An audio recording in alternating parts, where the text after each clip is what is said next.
Welcome to Life Through a Dram, where Danny Brown shares his take on life, being a better person, and appreciating the here and now, all accompanied by a dram and a fine single malt whiskey.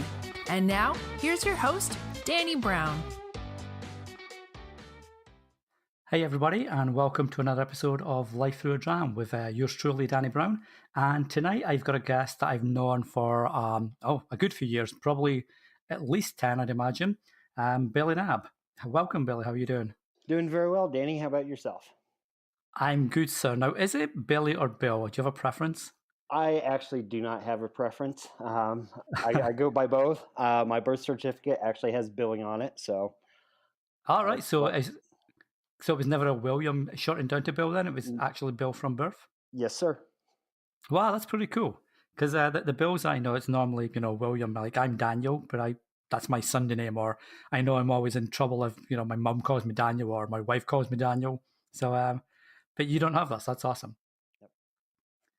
Now, I think, actually, before we get into the show, as is my want, it's Life Through a Dram, obviously.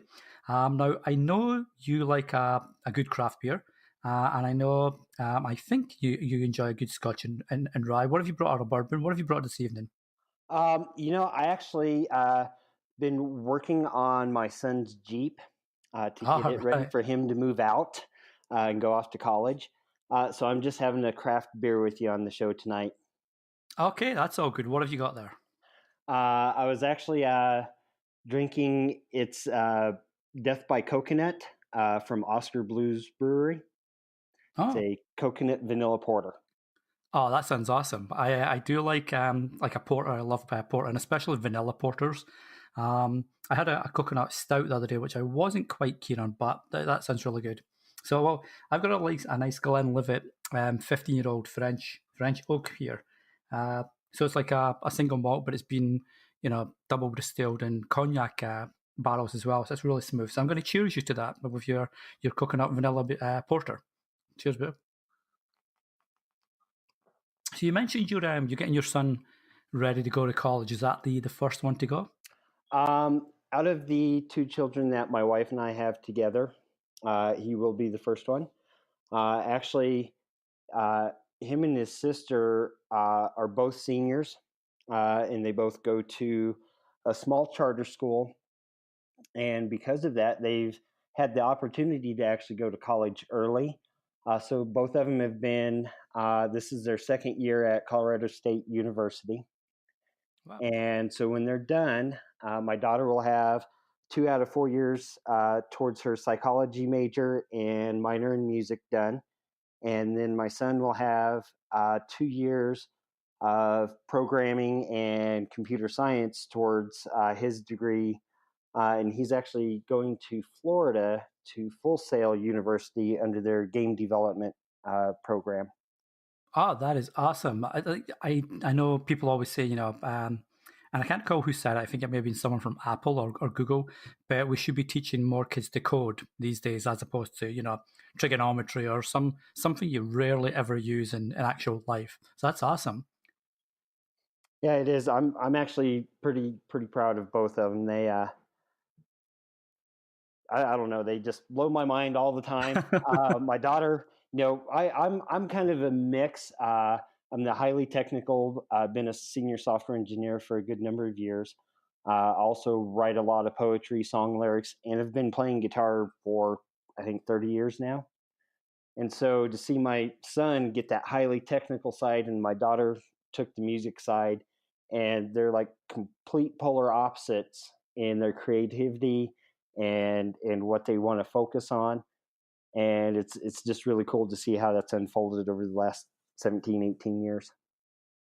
And see, and that always amazes me because you don't seem that old. I've known you, like I mentioned earlier. I think we met probably back in the 12 for 12K days. So that's what, maybe 9-10 years ago. Correct. And you don't seem old. So did you have kids young then, or? I think I was 23 when my son was born, and I'm 42 now. Right. So yeah, I guess that's, I guess it's because I was an older dad when my kids were born. So I always trying to picture people that say, well, my kids are, 15, 19, 20-year old. I think, well, you're the same age as me, or you're older. You just look great then. So What made your daughter go towards psychology? Is that something that she picked up at school? Something she's always been interested in, or Actually, it's kind of a real close personal story, and I'm happy to share it. She's always loved music. Kind of was into the psychology and stuff a little bit. May of last year, though, uh, I myself hit pretty rough patch of life, and a lot of things going downhill as far as my job, dealing with some issues here at the home with my older stepchildren at the time who were still living here, um, and really got down on myself, and actually spent about 9-12 hours in the local hospital on suicide watch. oh wow, Um, Through that, um, my daughter and I, we had to have those real conversations of why did I get there? Was it her? No, it's not you. It's what was going on inside of me, not being able to process what life was thrown at me. And she got the idea that music therapy and psychology through music to actually go help people. wow, that's amazing on so many levels. A, that you had the courage to recognize that something was wrong and it had to be fixed, or not fixed. That's a horrible phrase to use. I apologize, but you recognize, you were at that point, and B, for your daughter to take that conversation and these talks that she had with you to make something that she wants to do with her life. That's just like an incredible cool story, if cool's the right word. Right. And you know what I've learned to call it is transform, Right. because I don't even like the word change. It's like a caterpillar transforms to a butterfly. It doesn't change to a butterfly. And so transforming on that, and cool is definitely a good word to use for it. Well, no, I like the fact that you mentioned it's a transformation, because we're always evolving, we're always growing as people. The person we were, say, 20 years ago is nothing like the person we are today. And I don't even know if I'd be friends with the guy I was 20 years ago. I'm not sure about you. Uh, you know, 20 years ago, I would definitely be more friends than the guy I was last year. And I'll be honest with you, the work I've done since then, I've done a lot of personal development work in the last 7-8 months. Um, Really has changed uh, not only how I look at myself, but how I look at others. It also has changed how I allow the world around me to actually impact me, mentally, physically, emotionally, and all of that. So it's been really awesome just looking at that. And I would say 20 years ago, I was better than last year. So that's kind of a weird question to answer.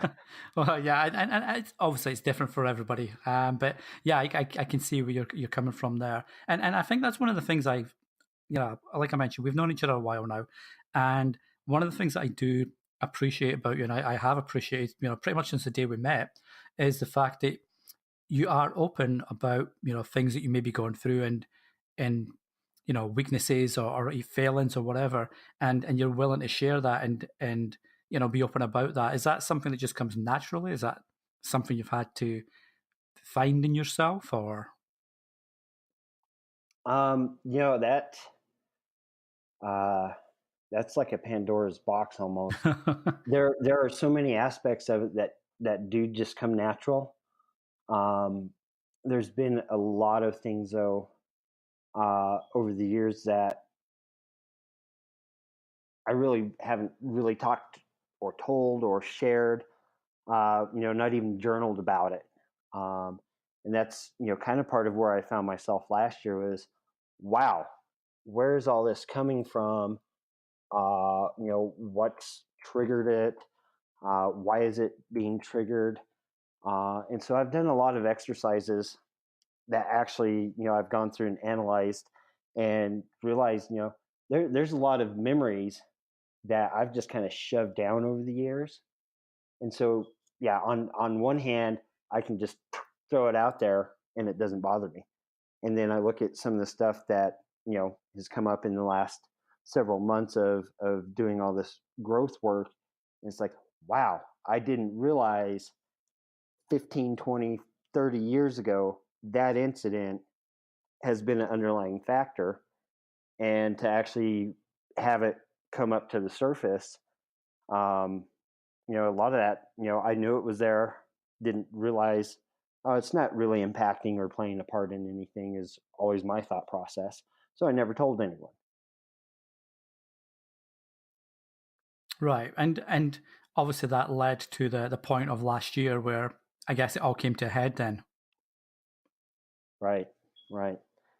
And I know for me, the journey I find now is I look at the adversity in the world, and I realize I had all that adversity inside myself with myself, and that's ultimately what I've come to realize is, and I think a lot of us are this way. I've been contact probably 250 different people now through various courses, classes, groups, and things I've been doing. And so many of us think that, oh, well, I'm not like that person or this person or the other one. And come to find out, once we get into the work and get down to the brass tacks of why are we here? What are we doing? There's so many similarities, and you see it playing out in the world, in how people respond to negativity and positivity when someone pushes out the negativity or positivity, and that's a constant battle inside of us. And like I've always told people, I'm a sponge, and if I'm around negativity, I'm going to be the largest negative jerk you've ever met. Right. And I just absorb it. And so that was a big realization for me to have, is not only that outside effect, but then the effect when it's inside of finding that balance, Well, and especially today, I mean, you mentioned that you're a sponge when it comes to emotions, whether that's positive or negative, and you see the divisiveness that's online, whether it's politically, religiously, culturally. There's a lot of divisiveness, and I can only imagine what it'd be like to have all that, playing around you, soaking it in, but not really up until the development you've gone through yourself. Not knowing how to release that effectively and how to, cope with it or manage it better. So I can only imagine what that must be like, to soak that kind of stuff in. Right. And that's something that, I've actually learned is taking it in doesn't mean I have to make it personal. And that's a lot of what I found I do, is personalize it. And there's a lot of that, and a lot of that stems from when I was a little kid. And that was kind of the story I shared with you via email earlier. Was being different really struck a lot of negative input into me when I was younger, and realizing now that that's actually causing issues, 20, 30, 40 years later, just because, as a kid, how do you deal with that? I don't think any child's equipped to deal with some of the negativity that's, out in the world and surrounding them, whether it be at home, at school, it doesn't matter.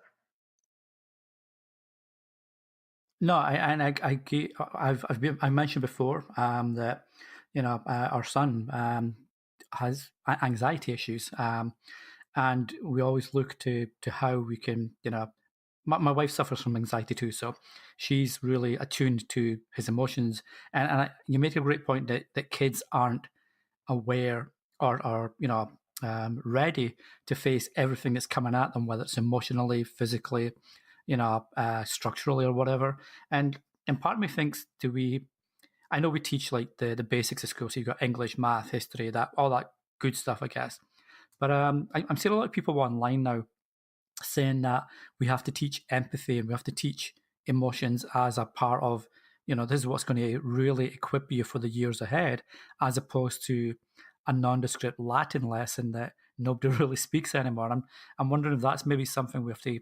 I know everything starts at home. That's one of the, the ongoing sayings. But I'm wondering if there's something we have to do more at school from a young age to teach that empathy, to teach that kindness and acceptance. That's actually interesting. You brought that up. Uh, one of the courses I took, it was actually the very first personal development course I took, and it was 3 days long. And one of the comments that the facilitator made was they had someone who had 2 Ivy League degrees go through this class and said, if we taught this to kids in school, the whole world would be completely different. Wow. And it's that simple fact of, and this is, coming from my personal experience, when I hit that wall, my wife and kids were like, wow, are we that bad that you're at this point? And after taking some of these classes, it's like, no, I was that bad because I was not equipped to handle everything where it was. And you're definitely not where they're at. And so I've taken them through some of the classes I've gone through as well. And it's been amazing how they look and interact different with everyone around them now. And it's that understanding that, hey, what mom or dad does isn't necessarily my fault. Now, it may or may not affect me positive or negative. However, because mom and dad have this going, they're not really equipped. Therefore, I'm not really equipped. And you kind of see how it just kind of cycles through the generations. And I mean, it was mind blowing for me to really stop and think about, wow, I'm not the way I was because of anything my parents did, anything that the bullies at school did. I was that way because I wasn't equipped on, oh, hey, this is a piece of garbage. Let me take it out of me. Let me get it handled differently through a positive outlet and, move through it. And that's another thing is, I myself would find myself sidestepping a lot of these issues. And well, if I go around it far enough, it'll just go away. Right. No, I know we'd spoken, I think it may have been last year, towards the tail end of last year, maybe September time or so. You'd mentioned about because of the journey you'd had last year and the lessons learned and the ongoing, lessons you continue to learn. You were mentioning about starting your own podcast about, personal development, personal belief. And is that still on? Have you done anything with that or? I actually have. I got the intro down for it. I actually wrote a little bit of guitar music for it. And I've got the first 4 or 5 episodes planned out as far as what I want to talk through and go through. And so at this point, I've kind of put that on hold. And part of that was between, I want to say, August and December. I actually put so much into the personal development classes I was taking. I didn't make time for it. And then also, in September, let's see, this is what, January? Yeah. So in September, I actually left my job I'd had for almost 5 years, work from home, senior software engineer, because I realized what a toxic environment, even though it was working from home, what a toxic environment it was. And so I've kind of shifted gears. I've been doing some other things here to replace that income that was lost, and kind of focusing on getting me through, to the point of where we're at now. and get through the holidays. So I would say if I had to guess, I'm looking at probably March to launch that. Awesome. Well, you'll have to let me know when it is, because obviously, I'd like to listen to that. I mean, it's been amazing just listening to you talk about your experiences tonight. And I don't know if you ever sort of fall back and you need extra income or whatever. I think you should do courses on how to slow cook roasts and use smokers, etc. Because I always look at your barbecue photos that you post up on Facebook. Super jealous, wishing I was like your next door neighbor. Well, I know that's one of my hobbies, and cooking's almost therapeutic at times for me. And I don't know, there's something about when you able to get a nice brisket or nice rack of ribs, and it takes you 10, 12, 18 hours depending on whatever you're making, and it's like, wow, a day later I have a meal.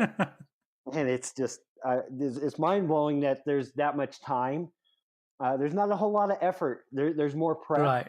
and then it's hurry up and wait. But yeah, it's I made, nothing like the stuff you make. But Thanksgiving last year, we were up at the cottage up in North Ontario, and it was the first time I ever made a turkey on the barbecue, and we took about 10 hours on that, and it just tasted so different. So I can only imagine what a really good, brisket or rack of ribs on the smoker would be like over, a day and a half. So one of these days, I'm definitely going to get out your way and sit down and, talk some more, stories with you over some of the food you've been cooking. That'd be awesome. I might even have to homebrew a Oh, batch of vanilla porter for wow, you. now you are talking. So, Bill, this has been amazing. I really appreciate you coming on. If people want to find you online and connect with you and talk more about the topics you've spoken about tonight, and and maybe get your own advice about expanding, where's the best place that they can find you on? They can find me on Twitter at South Platte, on Facebook, just Billy Nab, Okay. Oh, and sorry. Instagram, I think I'm just Billy Nab as well. Okay, well, what I'll do, I'll make sure that I drop the links in the show notes, and people can connect with you, because I know, like I say, we've known each other for years, and I've always appreciated, the way you've approached stuff, and listening to some of the stuff that you shared tonight makes me appreciate even more. So, I'm sure others can get a lot of lessons from that. Awesome. Well, I've appreciated knowing you, Danny, and you're one of the first people that, I mean, that positivity that I'm working towards.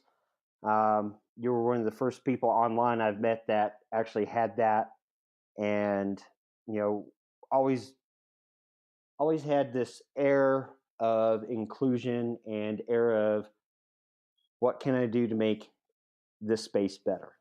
And I've always appreciated that about you. Oh, cheers! I appreciate that. I think I've got a bit more cynical in the last 10 years, but I appreciate that. And the 12 for 12 project was a fun thing. It was great. It brought so many good people together. All right, so this has been another episode of Life Through a Dram, guys. I hope you enjoyed Bill's, stories and personal experience this evening. I've really enjoyed listening to mine. I know there's a lot of great stuff that you can take away. As I mentioned, I'll drop his details down in the show notes. Until next week, I hope you're all enjoying the week or weekend whenever you listen to this. And until next time, Slanjavar. This has been Life Through a Dram. Be sure to subscribe so you don't miss an episode.